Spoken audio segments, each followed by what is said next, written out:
एक दिन गांव के दो युवक खेत पर आपस में बात करते हुए, अरे भाई, कल मैं उस बाग की तरफ गया था। वहाँ फिर से उस जिन की वही डरावनी आवाजें आ रही थी। अरे क्यों भाई, क्या करने गए थे तुम वहाँ? क्या तुम्हें पता नहीं बाग के पास वाली गुफा में जिन रहता है? अगर वो तुम्हें कहीं कुछ कर देता तो आइंदा फिर उस बाग की तरफ मत जाना। अगले दिन गांव का एक लड़का रांझा, यार इस गुफा में से आवाजें कौन देता होगा? मुझे इसके पीछे जरूर कोई राज नजर आता है। रांझा भैया जो भी हो, लेकिन गलती से भी उस गुफा के अंदर मत जाना। लेकिन इस गुफा का रहस्य तो मैं जान कर रहूंगा। सब गांव वाले डर के साए में आखिर कब तक रहेंगे? उसके बाद शाम हो गई और रांझा और उसका दोस्त अपने अपने घर चले गए। अगले दिन सुबह सारे गांव में सन्नाटा था और रांझा के घर के बाहर उसकी लाश रखी हुई थी। सब रो रहे थे। शाम को बस ये बोल के घर से निकला था कि आज एक रहस्य से पर्दा उठाने जा रहा हूँ। मेरे रांझा की बहादुरी उसे ले डूबी। हाय मेरा बच्चा। हो ना हो, ये उस गुफा वाले जिन ने ही किया है। हाँ, उसी गांव में धन्नू नाम का व्यक्ति रहता था, जो एक व्यापारी था। उसकी दो बेटियां थीं, रीमा और सीमा। उन दोनों को रंग बिरंगे फूलों का बहुत शौक था। बहुत दिन हो गए हैं, चलो आज हम गांव बना करते हैं। इस पूरे गांव में एक वही जगह है जहाँ कितने सुंदर सुंदर फूल होते हैं। हाँ सीमा, वो बाग सच में बहुत सुंदर है। उस बाग में बहुत सुंदर सुंदर फूल होते हैं, लेकिन बाबूजी हमें जाने नहीं देते। वो कहते हैं गांव के बाग के उस पार एक गुफा है जो बहुत ही भयानक है, हमारा जाना वहाँ सही नहीं होगा। लेकिन गांव की रांझा भाई की मौत के बाद तो गुफा और ज्यादा डरावनी लगने लगी है। अरे रीमा, ये सब झूठी बातें हैं, मुझे नहीं लगता वहाँ ऐसा कुछ है। और वैसे भी गांव वालों ने उस जिन्न को देखा नहीं, बस उसकी आवाज ही सुनी है। अगर सच में वहाँ कोई जिन्न होता तो क्या गांव वालों के सामने नहीं आता? हाँ, बोल तो सही रही हो सीमा, मुझे भी लगता है कि वहाँ कुछ नहीं है। चलो ठीक है, हम दोनों कल ही बाग में जाएंगे और हो सके तो क्या पता रांझा भाई की मौत का राज भी पता चल जाए। हाँ, कुछ नहीं है, वहाँ हम दोनों सुबह चलेंगे, तब तुम खुद ही देख लेना। लेकिन बाबूजी हमें नहीं जाने देंगे सीमा। कल बाबूजी सुबह किसी काम से शहर जाएंगे, उनके जाते ही हम दोनों बाग में जाएंगे। रीमा अपना सिर हिलाती हुई ठीक है। इसके बाद दोनों बहनें अपने कमरे में जाकर सो जाती हैं। देखो मेरी प्यारी बेटियों, मैं किसी काम से शहर जा रहा हूँ। तुम दोनों अपना ख्याल रखना और उस बाग में फूल तोड़ने मत जाना। वो जगह अच्छी नहीं है, कोई भी गांव वाला वहाँ नहीं जाता। पता है ना, रांझा भी वहीं जाने से मारा गया था। इसके बाद धन्नू वहाँ से चला जाता है। उसके जाते ही दोनों बहनें उस बाग की तरफ जाने लगती हैं कि तभी एक गांव का आदमी उन्हें देख लेता है। अरे सीमा और रीमा बिटिया, तुम इस बाग की तरफ कहाँ जा रही हो? क्या तुम्हें नहीं पता कि बाग की उस तरफ एक गुफा है जो बहुत ही डरावनी है? वहाँ से अक्सर किसी जिन की आवाज आती है। अरे काका, हम दोनों बस बाग में ही जा रहे हैं, वहाँ से कुछ फूल लेकर बस अभी आ जाएंगे। आप चिंता मत कीजिए, हम बाग के उस तरफ वाली गुफा में नहीं जाएंगे। चलो ठीक है बेटिया, लेकिन तुम दोनों शाम होने से पहले आ जाना। अच्छा, अब मैं चलता हूँ। थोड़ी दूर चलने पर सीमा और रीमा देखती हैं कि दो चोर आपस में बातें कर रहे होते हैं। अरे भाई, हम ये सही कर रहे हैं क्या? गांव वाले तो कहते हैं उस गुफा में एक जिन रहता है जो लोगों को आवाजें देता है। मुझे नहीं लगता है ऐसा कुछ है। वो गुफा गांव के सरपंच की है। मुझे तो लगता है उसमें बहुत सारा खजाना होगा। सब गांव वालों को डराने का बहाना है। बस चलो, चलकर आज देख ही डालते हैं। इसके बाद वो दोनों गुफा की ओर जाने लगते हैं। उन्हें गुफा की ओर जाता देख रीमा और सीमा भी उनके पीछे जाने लगती हैं कि तभी वो देखती हैं कि वो दोनों चोर गुफा के अंदर जाने ही वाले होते हैं कि वहाँ एक औरत आती है जो देखने में काफी भयानक होती है और उसके हाथ में एक टोकरी होती है जिसमें बहुत सारे रंग बिरंगे फल होते हैं। तभी वो औरत उन दो चोरों से कहती है, कहाँ जा रहे हो तुम दोनों? क्या तुम्हें पता नहीं इस गुफा में एक जिन्न रहता है, वो तुम्हें मार डालेगा। चले जाओ यहाँ से, चले जाओ। क्या कहा? जिन? अरे बाबा। कि तभी उस जिन्न की आवाज आती है, कौन है वहाँ? क्या कोई मुझे सुन पा रहा है? अंदर आओ, निकालो मुझे यहाँ से। जिन्न की ऐसी डरावनी आवाज सुनकर वो दोनों डर जाते हैं। अरे भैया भागो, इस गुफा के अंदर तो सच में कोई जिन है, भागो यहाँ से।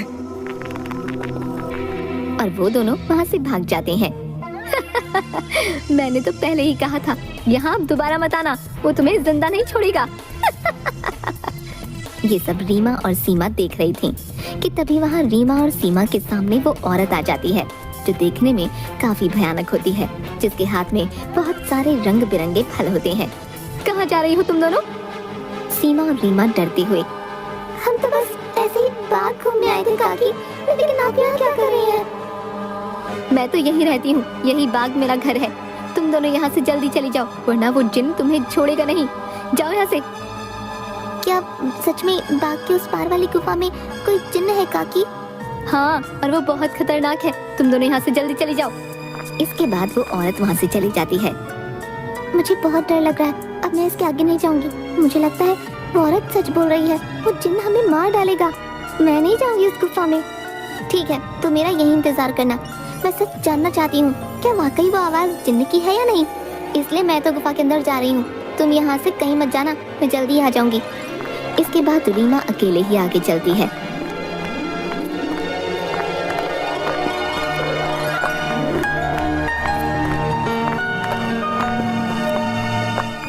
रीमा चलते चलते उस गुफा के पास पहुंच जाती है। तभी एक आवाज उसे सुनाई देती है जो काफी भारी होती है। ऐसा लगता है जैसे किसी रोते हुए इंसान की आवाज हो वो। कोई है यहाँ? मुझे यहाँ से बाहर निकालो। मैं इस गुफा में बरसों से कैद हूँ, निकालो मुझे यहाँ से। रीमा बड़ी हैरानी से वहीं खड़ी हो जाती है। कौन हो तुम और क्यों मुझे आवाज लगा रहे हो? क्या तुम वही जिन्न हो जिसके बारे में गांव वाले बात करते हैं? क्या सच में तुम यहाँ इस गुफा में हो? मैं जिन हूँ, मैं कई सालों से इसी गुफा में कैद हूँ। मेरी सहायता करो लड़की, मेरी बात मानो, मैं तुम्हें कोई नुकसान नहीं पहुँचाऊंगा। तुम मुझे इस गुफा से आजाद कर सकती हो, इसके बाद मैं यहाँ से हमेशा के लिए चला जाऊंगा। मेरी सहायता करो। क्या सच में हमेशा के लिए तुम यहाँ से चले जाओगे? मैं तुम्हारी सहायता जरूर करूंगी। मुझे क्या करना होगा जिन? बताओ मुझे, मैं अवश्य ही करूंगी। तब और रीमा उस गुफा के अंदर चली जाती है।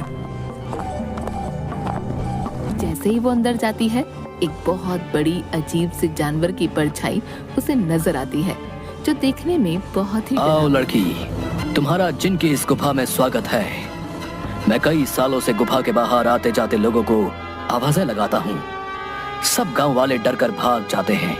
कोई भी गांव वाला इस गुफा में आने की हिम्मत नहीं कर पाता। लेकिन तुम बहुत ही बहादुर लड़की हो जो इस गुफा में अकेली चली आई हो।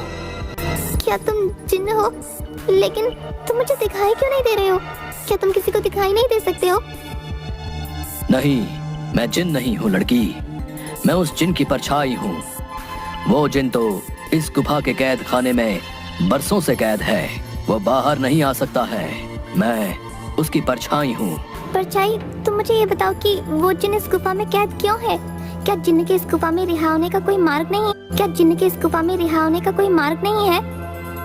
मार्ग है लड़की, और तुम उस मार्ग तक पहुंच सकती हो, लेकिन इसके लिए तुम्हें इस गुफा के तहखाने में जिन के पास जाना होगा। वही जिन तुम्हें उसकी मुक्ति का राज बताएगा। जिसके बाद रीमा हाथ में जलती हुई एक आग की मशाल लेकर उस गुफा की ओर जाती है। जैसे ही रीमा तहखाने के अंदर जाती है, हे जिन, मैं यहाँ तुम्हारी मदद करने आई हूँ। क्या तुम मुझे सुन सकते हो? उसे उस जिन्न की आवाज आती है। आओ बहादुर लड़की, मैं तुम्हारा ही इंतजार कर रहा हूँ। मैं जानता हूँ कि तुम ही मुझे इस गुफा से मुक्ति दिला सकती हो। तुम्हारा इस गुफा में स्वागत है लड़की। तुम बहुत ही बहादुर हो जो इस गुफा में आई हो। मेरा नाम जिनाद है। मैं यहाँ कई सालों से बंद हूँ। मेरे सामने आओ जिन्नात, मैं तुम्हें देखना चाहती हूँ।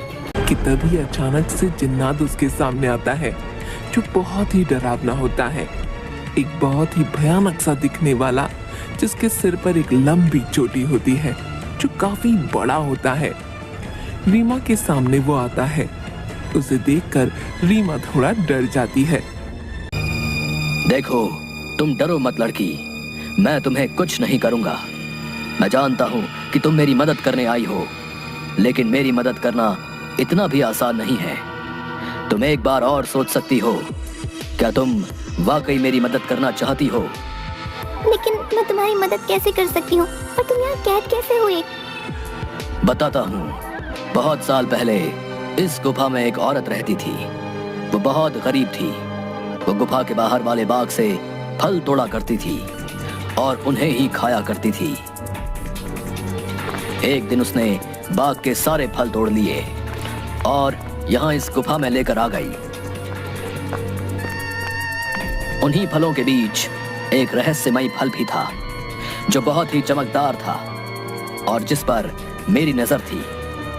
वो फल मेरी उम्र 100 साल और बढ़ा सकता था, लेकिन मैं उस फल को तब तक नहीं छू सकता था जब तक कोई इंसान उस फल को उसके पेड़ से तोड़ ना ले। एक दिन वो औरत चमकदार फल को उसके पेड़ से तोड़कर इस गुफा में ले आई। जब मैंने देखा तो मैं उसके पीछे इसी गुफा में आ गया और मैंने उससे कहा कि हे औरत, तुम जो बाग से सबसे सुंदर और चमकदार फल तोड़कर लाई हो वो मुझे दे दो। इसके बदले में तुम जो भी 2 इच्छाएं मांगोगी वो पूरी होंगी। ठीक है, मैं तुम्हें वो फल दे देती हूँ, लेकिन मेरी 2 इच्छा है। पहली ये कि तुम मुझे वरदान दो, आज से ये बाग मेरा होगा, और दूसरी ये कि तुम इस गुफा में ही कैद रहोगे ताकि इस बाग में कोई भी तुम्हारे डर से ना आ सके और हमेशा के लिए मैं ही इस बाग में राज करूं। वो औरत मुझे फल तो दे देती है। उस फल से मेरी उम्र तो 100 साल बढ़ गई, लेकिन उस औरत को दिए गए वरदान की वजह से मैं यहीं कैद हो गया। तब से ही मैं इस तहखाने में कैद हूँ। क्या अब से पहले किसी ने आपको यहाँ से बाहर निकालने की कोशिश नहीं की? इससे पहले गांव के एक लड़के ने मुझे बचाने की हिम्मत दिखाई थी, लेकिन जैसे ही वो लड़का उस चमत्कारी फल को लेकर गुफा में आ रहा था, तभी उस बूढ़ी औरत ने उसको मौत के घाट उतार दिया और सारे गांव में बात फैल गई कि मैंने उसको मारा है। हाँ, वो लड़का हमारे गांव का रांझा भैया थे। उसको उस बूढ़ी औरत ने मारा। मैं आपको यहाँ से आजाद जरूर करवाऊंगी, लेकिन मुझे तुम्हें यहाँ से आजाद कराने के लिए करना क्या होगा? तुम्हें यहाँ से उस बाग में जाना होगा। वहाँ तुम्हें उस बाग में रहने वाली उसी औरत की झोपड़ी दिखेगी जिसके कारण मैं इस गुफा में कैद हूँ। तुम्हें उसकी झोपड़ी में जाना होगा। वहाँ से तुम्हें सबसे सुंदर और चमकदार फल लाना होगा। मेरी मुक्ति का राज उस फल में ही कैद है। ध्यान रखना बहादुर लड़की, उस औरत की झोपड़ी में कोई नहीं जा सकता है। जब वो सो रही होगी तुम्हें तब ही जाना होगा और उसकी फलों की टोकरी में से सबसे चमकता फल लेकर आना होगा। उसी फल में तुम्हें मेरी मुक्ति का राज मिलेगा, लेकिन तुम्हें यह काम बड़ी होशियारी से करना होगा। अगर उस औरत को पता चल गया तो वो तुम्हें जिंदा नहीं छोड़ेगी। ठीक है जिन, मैं तुम्हारे लिए वो चमकदार फल जरूर लेकर आऊंगी। मैं तुम्हारा इंतजार करूंगा बहादुर लड़की। और उस औरत की झोपड़ी की ओर बढ़ने लगती है। रीमा देखती है कि उस औरत की झोपड़ी में कोई नहीं है। वो इधर उधर देखती है और उस झोपड़ी के अंदर चली जाती है। रीमा अंदर जाकर देखती है कि बहुत सारे फल उस औरत की झोपड़ी में रखे हैं। अरे ये तो कितने सारे फल हैं, लेकिन इन सब में कोई भी फल बहुत ज्यादा नहीं चमक रहा।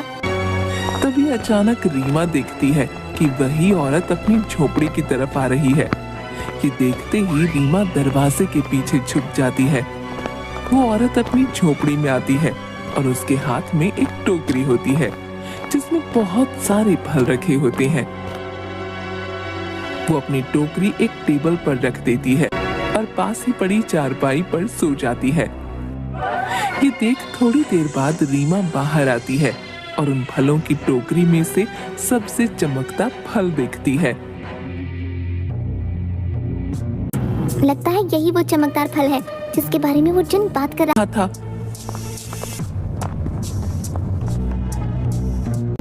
रुको लड़की, तुम मेरा ये जादुई फल लेकर कहाँ जा रही हो? मुझे मेरा फल वापस करो, वरना मैं तुम्हें यहाँ से नहीं जाने दूंगी। रीमा ये सुनकर डर जाती है। मुझे ये फल ले जाने दो काकी, मैं इस फल को उस जिन्न को देकर उसे उस गुफा से आजाद कराना चाहती हूँ, ताकि सारे गांव वाले बिना डरे यहाँ सकें। मुझे इस फल को लेकर जाने दो काकी। क्या कहा लड़की? तुम मेरी कई सालों की मेहनत पर पानी फेर देना चाहती हो। उस जिन्न के रिहा होते ही ये सब गांव वाले मुझे इस बाग से निकाल देंगे। नहीं नहीं, मैं ऐसा नहीं होने दूंगी। मुझे ये चमकदार फल वापस करो। वो औरत भी उसके पीछे ही भागने लगती है।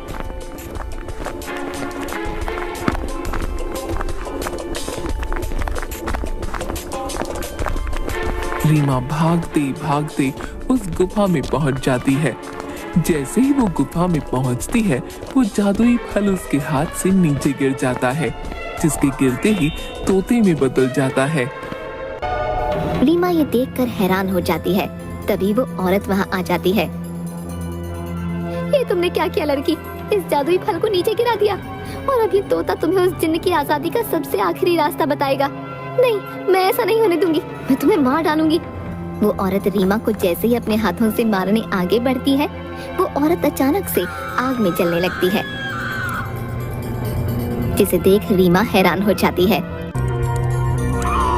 तभी एक आवाज सुनाई देती है, जो उस जिन्न की परछाई की होती है। डरो मत बहादुर लड़की, इस लालची औरत को इसके किए की सजा मिल चुकी है। अब तुम्हें अपनी मंजिल का आखिरी पड़ाव पार करना है, जिसमें ये तोता तुम्हारी मदद करेगा। तभी अचानक से वो तोता उड़ने लगता है और गुफा में उसी तरफ भागने लगता है जहाँ वो जिन्न कैद था। रीमा भी उसके पीछे पीछे चलने लगती है। वो तोता एक छोटी सी खिड़की के पास जा बैठता है, जो काफी चमक रही थी। तभी तोते की आवाज आती है। सुनो बहादुर लड़की, तुम्हें इस चमकदार खिड़की को खोलना होगा, जिसकी चाबी तुम्हें ढूंढनी होगी। मैं तुम्हें 2 रास्ते बताऊंगा, जिस पर चल के तुम्हें इस खिड़की को खोलने वाली चाबी मिलेगी। लेकिन 2 रास्तों में से तुम्हें कोई एक रास्ता चुनना होगा। पहला रास्ता एक गुलाब के फूल की तरफ जाता है, जो बाग की तरफ है। दूसरा रास्ता एक अंधेरे की तरफ है, जो इसी गुफा में उस तहखाने की तरफ जाता है, जहाँ वो जिन कैद है। जाओ और अपना रास्ता चुन लो। रीमा काफी देर सोचने के बाद, मैं गुफा वाला रास्ता ही चुनूंगी, जो अंधेरे की तरफ जाता हो। जिसके बाद रीमा गुफा की ओर चलने लगती है कि तभी रीमा को एक सिक्का दिखाई देता है। अरे, ये इतना चमकता हुआ सिक्का यहाँ कैसे आया? और ये सिक्का इतना चमक क्यों रहा है? रीमा जैसे ही वो सिक्का हाथ में उठाती है, पूरी गुफा में रोशनी अरे, हो जाती ये तो पूरी गुफा में रोशनी हो गई। तभी वो सिक्का अचानक उड़ने लगा। अरे, ये सिक्का उड़ क्यों रहा है? रीमा उस सिक्के के पीछे पीछे चलने लगती है।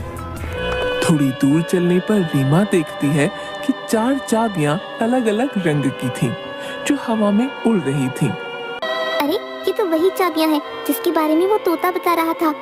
लेकिन अब इनमें से सही चाबी कौन सी होगी, ये कैसे पता चले? तभी रीमा को एक आवाज आई, जो उस जिन्न की परछाई की थी। बहादुर लड़की, तुम्हें इनमें से एक चाबी उठानी है।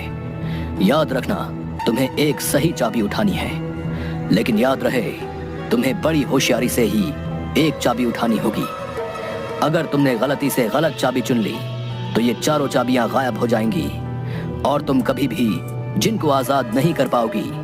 ये सुन रीमा हैरान हो जाती है। क्या? हे भगवान, ये किस दुविधा में डाल दिया है? अब मैं कैसे इन चारों चाबियों में से सही चाबी चुनो?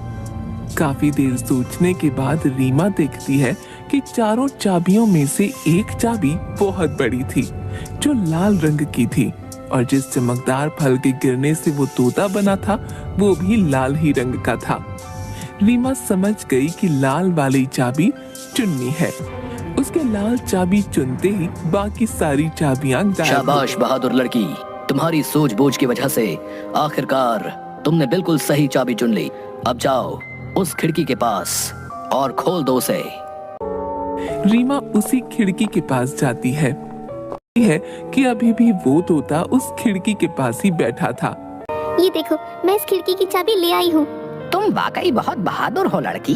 अब तुम इस चाबी से इस खिड़की को खोल दो। रीमा जैसे ही उस चाबी को खिड़की में लगाती है, खिड़की अचानक से खुल जाती है। रीमा देखती है उस खिड़की के बाहर बहुत रोशनी थी, जिसकी चारों तरफ बहुत सारे चमकदार फल चमक रहे थे। और बहुत सारी तितलियां उनके पास मंडरा रही थीं। वो तोता उस खिड़की में उड़ता हुआ चला जाता है और तोता खिड़की के बाहर जाते ही उस जिन्न में बदल जाता है जो कई सालों से गुफा में बंद था।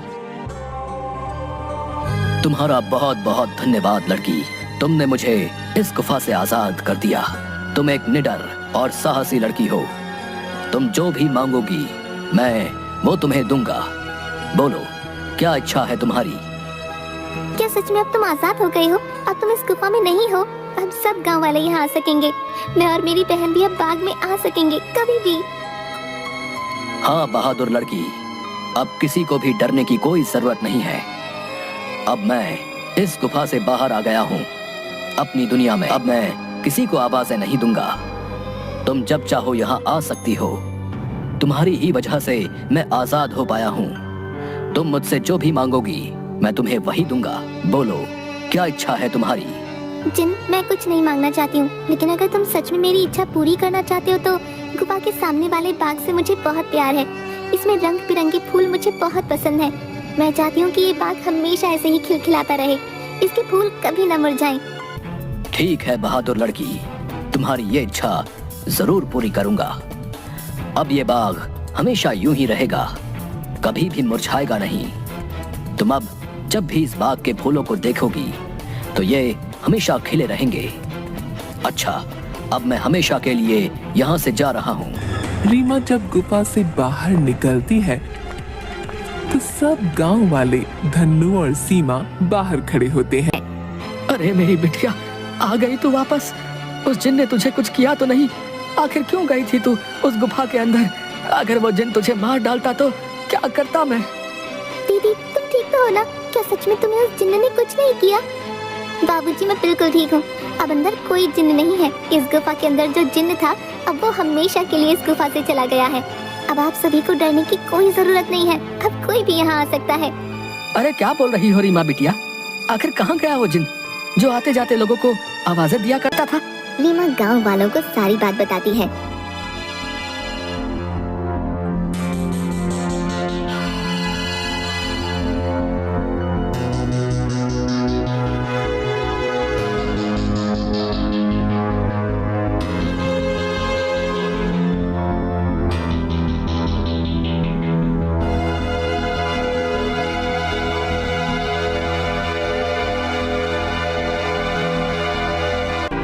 थोड़ी देर बाद गांव वाले बहुत खुश होते हैं और रीमा से बोलते हैं, अरे रीमा बिटिया, तुम तो सचमुच में बहुत बहादुर हो। तुम्हारी वजह से ही अब वो जिन इस गुफा से आजाद हो गया है। अब हम गांव वालों को डरने की कोई जरूरत नहीं है और रांझा की मौत का रहस्य भी सब गांव वालों को पता चल गया। इसके बाद गांव वाले बिना डरे हंसी खुशी गांव में रहने लगते हैं।